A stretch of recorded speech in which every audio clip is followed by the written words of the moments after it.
Il y a 13 mois maintenant, mon fils terminait sa vie dans la prison de Villeneuve-les-Maglones.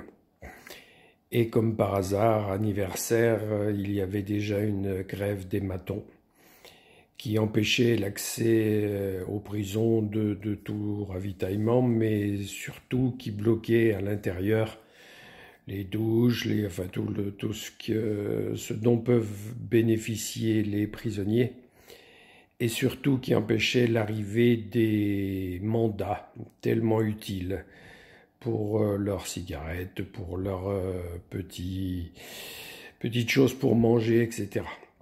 Donc Thierry vivait un calvaire comme beaucoup d'entre eux, qu'il n'avait pas forcément mérité, mais ça c'est un autre débat.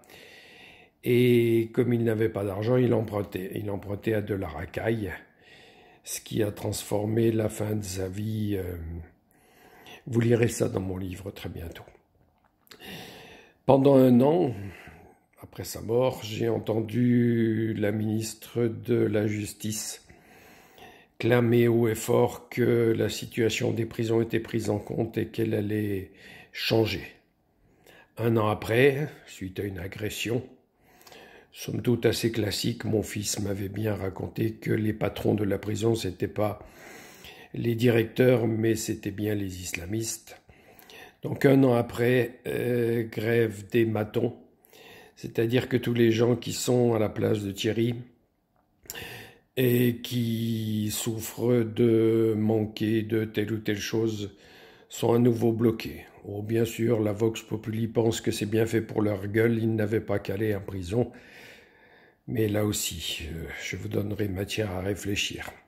Voilà, je voulais juste dire qu'on peut être d'accord avec un président de la République et être en opposition totale avec certains traits de sa politique. Aujourd'hui, il faut faire vraiment quelque chose pour ces conditions inhumaines qu'on impose à nos prisonniers. Et si jamais on ne le fait pas, eh ben, je souhaite vraiment qu'il y ait une véritable explosion. C'est là que vraiment les gilets jaunes devraient s'exprimer. Voilà, c'est tout pour aujourd'hui.